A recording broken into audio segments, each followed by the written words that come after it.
قبلہ رخ وہاں تعین ہو تو پہلے بتایا میں نے. اچھا چوتھی چیز یہ ہے، تیسری شرط یہ ہے کہ چھت اتنی نیچی نہ ہو کہ جہاں انسان صحیح طور پہ کھڑا نہ ہو سکے. اب وہاں بھی نماز نہیں ہوگی. نماز کے لیے شرط یہ کہ انسان مکمل صحیح طور پہ کھڑے ہو جائے. اب یہاں جھک کے کھڑا ہونا پڑے، وہاں پہ نماز نہیں ہوگی. مکمل چھت اتنی اونچی ہو کہ وہ مکمل کھڑا ہو سکے.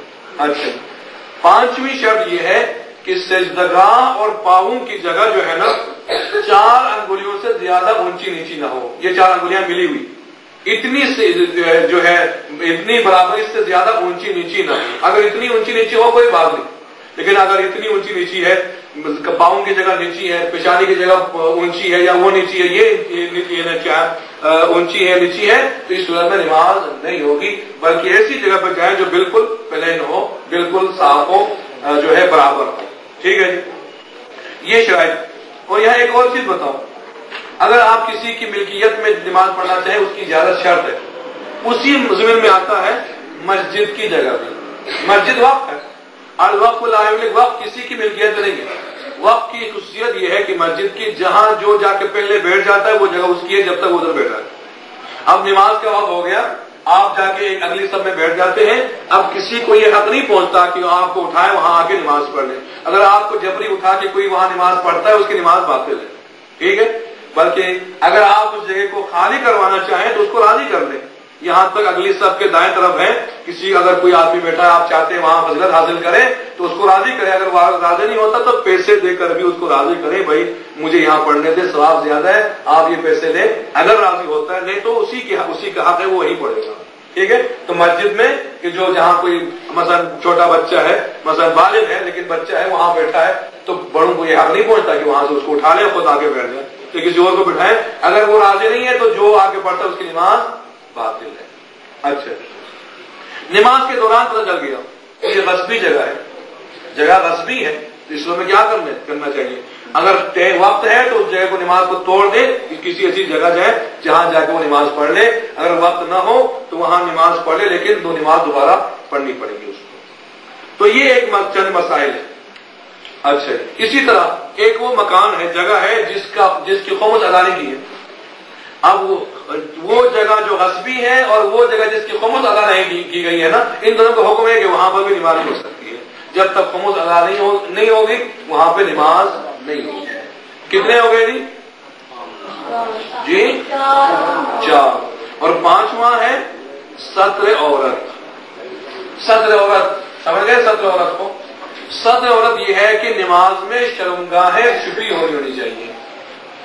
اگر شرمگاہ میں سے اگلا یا پچھلا حصہ کہیں نکلا ہوا ہو تو اس کی نماز باطل ہو جائے گی.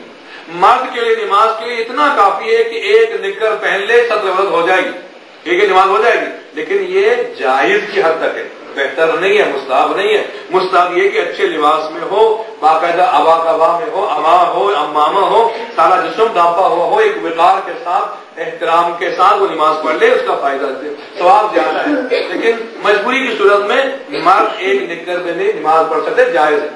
لیکن عورت کے لیے جو ستر عورت ہے وہ کیا ہے؟ اس کا پورا جسم ڈھانپنا چاہیے. وہ پورا جسم ڈھانپ کے نماز پڑھ لے، سوائے چہرہ جو وضو میں دھویا جاتا ہے. ہاتھ کلائی سے لے کر انگلیوں تک، پاؤں ٹخنوں سے لے کر انگلیوں کے سرے تک جو ہے وہ بھی پاؤں کا اوپر والا حصہ ہے، یاد ہے نیچے والا حصہ وہ بھی نہیں. تو یہ جو ہے نا بات ہے، لیکن بات کہتے ہیں نہیں، اس سے جتنا نیچے حصہ ہے نا وہ اگر ظاہر ہو کوئی بات نہیں، ہم اسی میں بنا رکھتے ہیں. تو پاؤں ٹہنوں سے نیچے، ہاتھ کلائی سے نیچے، اور پورا چہرہ جو وضو میں دھویا جاتا ہے. ان کے علاوہ سارا جسم عورت کا ڈھانپا ہونا چاہیے. یہ عورت کا ستر، عورت کے ستر عورت ہے. اور ایک بال بھی ظاہر نہ ہو، اگر ہو تو پھر اس کی نماز کیا ہو جائے گی؟ باطل. چاہے یہ لوگوں کے سامنے نماز پڑھے یہی کہالت ہے، چاہے وہ تنہائی میں اکیلی نماز پڑھ لے، تب بھی اس کو اتنا حصہ جسم کا ڈھانپ کے نماز پڑھنی پڑے گی. تو یہ ہے مقدمات نماز. 5 ہے. نمبر 1 وقت معلوم ہو، نمبر 2 قبلہ معلوم ہو، نمبر 3 مکان نماز کی جگہ پاک ہو، غصبی نہ ہو، نمبر 4 جسم لباس پاک ہو اور حرام وغیرہ سے نہ ہو، اور نمبر 5 ستر عورت ہو. اب یہ 4 مقدمات، 5 مقدمات جب مکمل ہو جائے پھر انسان نماز پڑھ سکتا ہے. اور نماز سے پہلے بہت تاکید ہے کہ انسان آذان و اقامت کرے. آذان و اقامت، اتنی تاکید ہے آذان و اقامت کے بارے میں کہ اگر انسان آذان و اقامت بھول کر نماز شروع کر دے اور پہلی رکعت کے رکوع میں جانے سے پہلے یاد آ جائے کہ میں نے آذان نہیں کہی تھی، اقامت نہیں پڑھی تھی، مستحب یہ ہے کہ نماز کو توڑ دے اور پہلے آذان اقامت کہے، اس کے بعد نئے سرے سے نماز شروع کر لے. یہ پہلی رکعت کے رکوع میں جانے سے پہلے تک ہے. اگر رکوع میں پہنچ گئے ہیں پھر نماز نہیں توڑ سکتے. ٹھیک ہے، اتنی تاکید ہے آذان و اقامت کی. اور بھی بہت ساری احادیث و روایات ہے، بس اتنی تاکید ہمارے لیے کافی ہے. تو آذان کہیں، اس کے بعد اقامت کہیں. آذان ذرا آہستہ آہستہ لمبا لمبا سانس لے کے، اور اقامت جو ہے جلدی جلدی پڑھنا کیا ہے؟ مستحب ہے.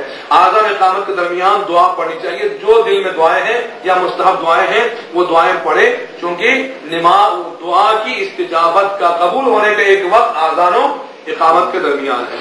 جب اقامت ہو گئی تو پھر کوئی بات نہ کرے، کوئی زیادہ فاصلہ نہ ڈالے، فوراً نماز شروع کرے. کیونکہ اگر زیادہ فاصلہ آذان و اقامت یا اقامت اور نماز کے درمیان آ جائیں تو پھر وہ باطل ہو جاتی ہے. آذان و اقامت دوبارہ پڑھنی پڑے گی. اس لیے فاصلہ زیادہ نہیں دینا چاہیے. تھوڑا سا فاصلہ آ جائے کوئی بات نہیں ہے.